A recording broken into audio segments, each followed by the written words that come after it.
Hi, I'm Rabbi Mikey Stein. This is Shema and the first paragraph of Ve'ahavta. Shema is the quintessential Jewish declaration of faith in God. It's traditionally said with the hands covering the eyes. Shema Yisrael Adonai Eloheinu Adonai Echad. The next line is said quietly, Baruch Shem Kivod Malchuto Leolam Va'ed.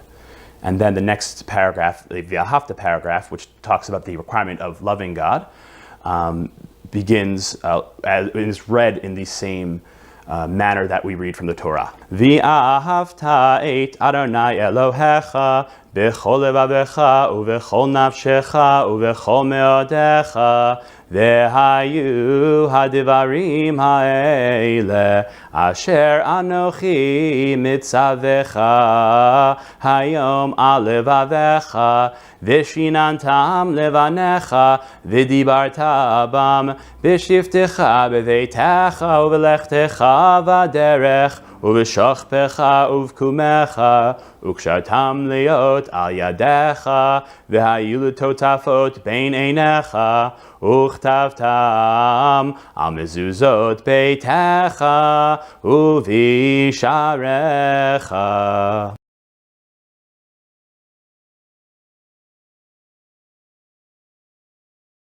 Hi, I'm Rabbi Mikey Stein. This is the Amidah. Amidah means standing, and so this prayer is said while standing. It is the centerpiece of all of the traditional tefillot. It is said in both the morning service, the afternoon service, and the evening service. And it really is, all the tefillot are really, all the prayers are really centered around the Amidah.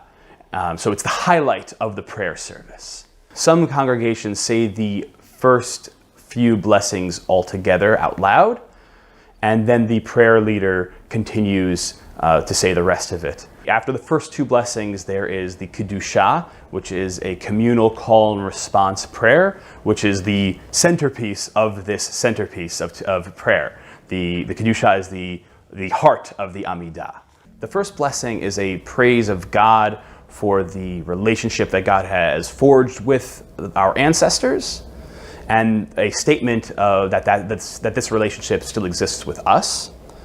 It's about the goodness that God has done and does for us. The second blessing is about God's giving of life, furthers this idea of protection, but also this idea of healing, and this idea of lifting up those who have fallen, and those who have passed on, and being with us even after we have passed from this life. I'm going to say this prayer only mentioning the biblical patriarchs, but there are many who also include the biblical matriarchs in their prayer. There are certain physical motions that are often made during this prayer. So, for example, the prayer begins with Baruch Ata Adonai, and it is traditional to bend one's knees at Baruch, and then bow at Ata Ata, and then rise at mention of God's name. That is done twice, and I will indicate that as we go. Baruch Ata Adonai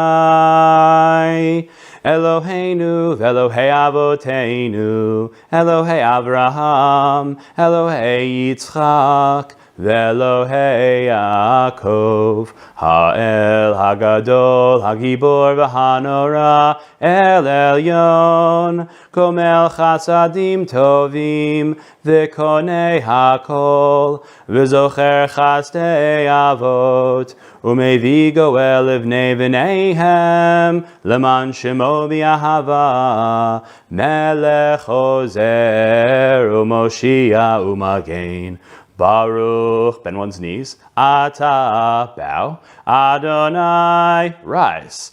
Magen Avraham. Ata gibor le'olam Adonai. Mechaye meitim ata, Rab lehoshia. In the winter months, we also include this line. Mashiv haruach umorid hagashem. Mechalkel chayim bechesed, mechayei meitim berachamim rabim, tzomech noflim verofei cholim, umatir asurim, umekayim emunato, lishenei afar, michamocha bal gevurot, umidom elach, melech meimit umechayeh, umatzmiach Yeshua, v'nemanata lachayot meitim, Baruch ata Adonai, mechayeh hameitim.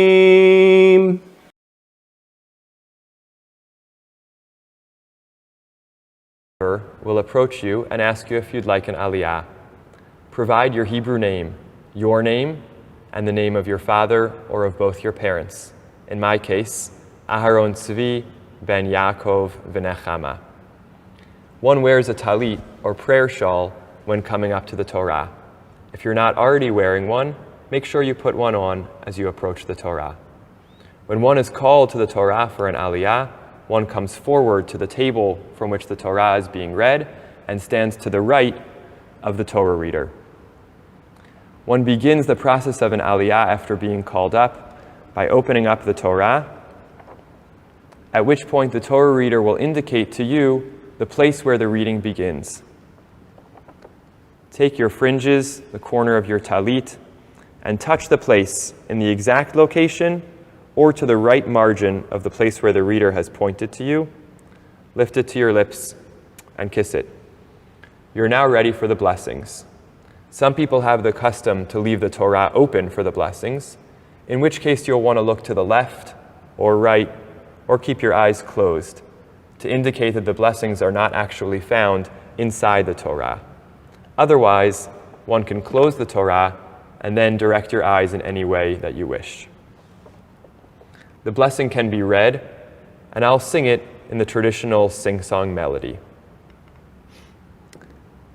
Make sure you bow your knees slightly right before the Baruch Hu. Baruch Hu et Adonai Hamavorach. After the congregation replies, Baruch Adonai Hamavorach le'olam va'ed, you repeat, Baruch Adonai Hamavorach le'olam va'ed, and continue. Baruch ata Adonai, Eloheinu melech haolam, asher bachar banu mikol ha'amim, v'natan lanu et Torato, Baruch ata Adonai, notein haTorah. The congregation and the Torah reader will answer Amen, and the Torah reader will begin the reading. You should follow along inside, word by word, as the Torah reader points it out with the pointer. Some people have the custom to mouth or to recite in a slight undertone the words along with the reader.